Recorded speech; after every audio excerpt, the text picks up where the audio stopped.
Because we don't exactly have the most responsible media, very often bills will include things that we never find out about, contradictory language that we only find out about once it's actually passed, like recently when Florida sponsored a bill or passed a bill that banned computers across the entire state. But finally, we have somebody watching out for these sorts of things, and I'm talking here about Representative Mark Takano of California. He's a previous high school English teacher who took out his mighty red pen and began marking up a letter from the GOP. And so there's a couple of things here I want to talk about. The first, I love that they have their little thesis statement or whatever, and then later on, the bill tries to address every issue. It contradicts exactly what they're saying, and he points that out. And that's sort of the problem with the media, too, is that there's this hypocrisy that it just infests the bills and the speeches, and it's so rarely pointed out.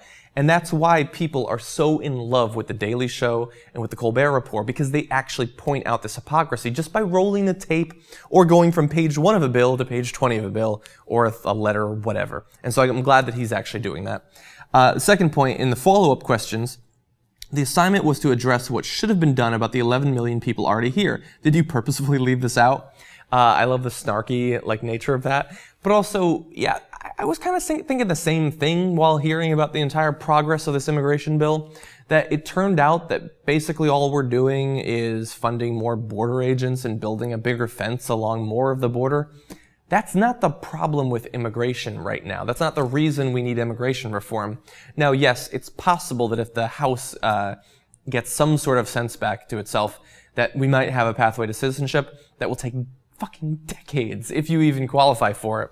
But yeah, I love that he pointed that out, because very often these bills don't accomplish what they say they're going to. I mean, we have the student loan interest rate bill, that doesn't really do anything to control the cost of college, or even the interest rate, since it makes it variable, the Senate's bargain, the version they passed. It's going to end up being that high in the future anyway when interest rates go up.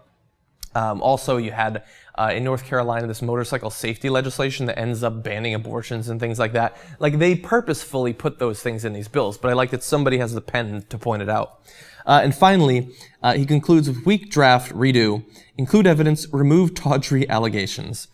And look, he's just trying to end on a high note with even more snark, but yeah, include some evidence. Very often, in their speeches and in their written statements, they're allowed to just say stuff without proving it. In Texas right now, we have the draconian anti-abortion legislation. Oh, this is about protecting women. Is it? Why don't you show how this would actually protect women? And obviously people on the other side would say that it actually leads to more risky, more dangerous, illegal abortion procedures. But anyway, Mark Takano, kudos. I appreciated English class. Didn't exactly like having red pen all over my papers, but I can appreciate someone taking the Republicans to task for the ridiculous things that they write.